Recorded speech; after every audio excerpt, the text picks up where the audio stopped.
दोस्तों, अगर हमारी वीडियो पसंद आती है तो लाइक, कमेंट और शेयर और सब्सक्राइब कर लेना। एपिसोड 2।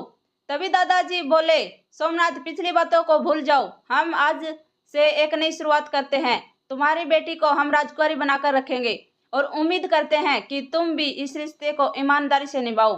हमारे रुद्र को तुम्हारी बेटी पसंद है, इसीलिए तुम्हारे घर में खड़े हैं, वरना तुम भी तो जानते हो कि इस चौखट पर आना हम कभी भी पसंद नहीं करते। सोमनाथ ने नकली हंसी करते हुए कहा, अरे देवगि देवगिज अरे देवगिज जी, कैसी बात कर रहे हैं आप? मैं पुरानी बातों को कब का भूल चुका हूँ। अब तो मेरे और रुद्र के बीच में बिजनेस रिलेशन भी हैं। दादाजी बोले, हाँ ठीक है, तो फिर शादी का मुहूर्त निकलवा लो। हम जल्द से जल्द अपनी बहू को अपने घर लाना चाहते हैं और इसके साथ अपनाने की सारी रस्म भी खत्म हो गई है। रुद्राक्ष ये सब देख रहा था, लेकिन उसके चेहरे पर कोई भाव नहीं थे।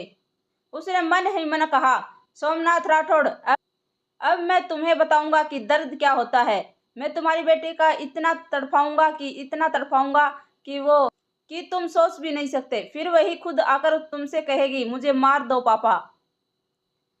वही सोमनाथ जी के रुद्राक्ष की तरफ देखकर मन ही मन कहा, तुम मुझे शहद दे या दे थे रुद्राक्ष, पर मैंने तुम्हें मात ही दे दी। रस्म खत्म होने के बाद रुद्राक्ष अपने भाई बहन और दादा दादी के साथ राठौड़ हाउस जा रहा था। तभी वो एक नौकरानी से टकरा गया था, जिसकी वजह से उससे गुस्सा आ गया। रुद्राक्ष ने बहुत गुस्से से उसे नौकरानी को डांट दिया और फिर जाते जाते किट्टू को देखते हुए अपनी आंखों पर एक गुस्सा कर लिया। फिर एक स्माइल करते हुए अपने मन में कहा, आदत डाल लो किट्टू, तुम्हें इस गुस्से में रोज झेलना है और तुम्हें ये तब झेलना होगा जब तक तुम टूट के बिखर नहीं जाती। वहीं ये सब देखकर किट्टू अंदर तक डर गई थी। वह भागती हुई माई के पास गई और उसके गले लगकर रोने लगी। माई ने किट्टू को समझाते हुए कहा, बेटा, कोई पति और पत्नी पर बिना बात का गुस्सा नहीं करता। मैं जानती हूँ कि मेरी किट्टू कभी कोई गलती नहीं करेगी। तू रो मत बेटा, वो तुम्हें बहुत प्यार करेगा और मेरी राजकुमारी के लिए रुद्राक्ष एक राजकुमार ही तो है। चुप हो जा मेरी बच्ची, रो मत। अब तो तेरे रोने के दिन खत्म हो गए हैं। देखते ही देखते शादी का दिन भी नजदीक आ गया था। किट्टू के हाथों में रुद्राक्ष के नाम की मेहंदी लग गई थी और उस मेहंदी के रंग किट्टू के हाथ पर बहुत खूबसूरत चढ़ा था। माइन ने किट्टू के हाथ को देखकर कहा, देखो बेटी, मैं कितना गहरा रंग आया है, रुद्राक्ष तुम्हें बहुत प्यार करेगा। यह सुनकर किट्टू शर्माने लग गई। शादी का दिन किट्टू लाल लहंगे में किसी राजकुमारी से कम नहीं लग रही थी। रुद्राक्ष वही व्हाइट शेरवानी में एकदम राजकुमार लग रहा था। किट्टू जब मंडप में आई तो रुद्राक्ष की नजर उस पर गई। रुद्राक्ष ने दिल में ना जाने क्यों किट्टू के लिए प्यार वाली फीलिंग आने लगी, लेकिन फिर उसने वो फीलिंग को वहीं दबा दिया। कुछ देर बाद दोनों के फेरे होने लगे। रुद्राक्ष ने फेरे लेते हुए गुस्से में मन ही मन कहा, राजकुमारी कात्यायनी और सबकी प्यारी किट्टू, मैं तुम्हें कभी अपनी पत्नी नहीं मानूंगा और ना ही तुम्हें पत्नी का दर्जा दूंगा। तुम ये शादी एक हफ्ता भी निभा लो तो बहुत है, क्योंकि मैं तुम्हारी वो हालत करूंगा कि एक हफ्ते में ही मुझसे डिवोर्स मांगोगी। वहीं कात्यायनी ने मन ही मन कहा, मैं अग्नि की साक्षी मानते कहती हूँ कि मैं हमेशा रुद्राक्ष को अपना पति मानूंगी, हमेशा इनके कहे अनुसार चलूंगी और जो कहेंगे वही करूंगी। शादी में रुद्राक्ष का दोस्त निहाल भी आया हुआ था। निहाल और रुद्राक्ष बचपन से दोस्त थे। रुद्राक्ष हमेशा निहाल की बात सुनता था। अगर कभी रुद्राक्ष गुस्से में होता था तो निहाल के अलावा किसी और की बात उसके कानों में नहीं जाती थी।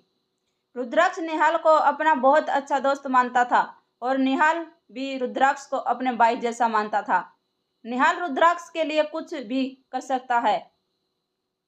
वहीं दोनों बिजनेस पार्टनर और दोस्त दोनों ही थे। दोनों का बचपन साथ में ही बीता था। निहाल बचपन से प्रताप हाउस में रहता था। फिर जब वो बड़ा हुआ तो उसने अपना बिजनेस रुद्र के साथ सेटअप किया। फिर खुद के विला में शिफ्ट हो गया। निहाल ने जब कात्यायनी को देखा तो अपने मन में कहा, ये प्यारी सी छोटी सी बच्ची इस राक्षस को कैसे संभालेगी। इसका गुस्सा तो मैं भी नहीं संभाल पाता, तो ये लड़की कैसे संभालेगी। फिर निहाल ने ऊपर देखकर कहा, भगवान इस लड़की का ध्यान रखना, ऐसा ना हो कि रुद्राक्ष के गुस्से की आग में ये लड़की जल जाए। रुद्राक्ष और कात्यायनी की शादी हो गई। तभी सोमनाथ राठौड़ रुद्राक्ष के पास कुछ पेपर लेकर आए। सोमनाथ ने बड़े प्यार से कहा, जमाई साहब, आपकी और मेरी बेटी की शादी हो गई है, तो अब इन पेपर पर साइन करने में आपको कोई आपत्ति नहीं होनी चाहिए। सोमनाथ ने जब रुद्राक्ष से पेपर पर साइन करने को कहा तो रुद्र ने डेविल स्माइल करते हुए सोमनाथ की तरफ देखकर कहा, ससुर जी, अब तो मैं आपका जमाई बन गया हूँ, तो अब तो घर आना जाना लगा ही रहेगा। तो फिर इन पेपर पर मैं बाद में साइन कर दूंगा। अभी विदाई कर लेते हैं। यह सुनकर सोमनाथ राठौड़ बस दांत पीस कर रह गया, क्योंकि रुद्र ने उन पेपर पर अभी साइन करने के लिए तैयार नहीं था।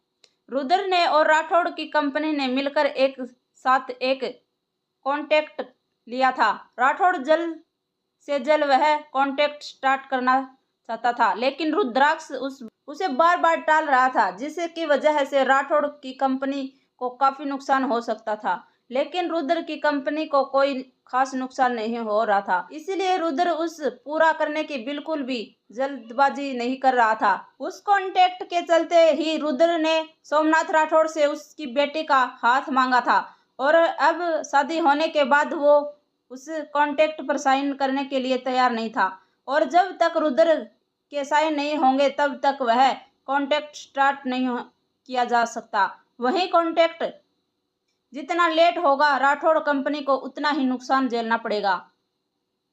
विदाई के समय सबकी आंखें नम थी। वहीं किट्टू और माई एक दूसरे के गले लगकर रो रही थी। तभी रुद्र की दादी ने माई की तरफ देखकर कहा, आप परेशान मत होइए, हम किट्टू को बहुत प्यार करेंगे, उससे मायके की कभी भी महसूस नहीं होने देंगे।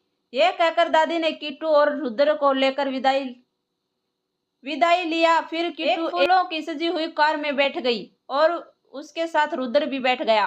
किट्टू अब भी काफी रो रही थी। वहीं रुद्र एकदम शांत था, जैसे उसे कोई फर्क ही नहीं पड़ रहा था। मिस्टर राठौड़ रुद्र से कौन से पेपर पर साइन कराने को कह रहे थे। क्या रुद्र पेपर पर साइन करेगा? दोस्तों, अगर मेरी वीडियो पसंद आई तो लाइक और कमेंट और शेयर कर देना और सब्सक्राइब कर लेना। धन्यवाद।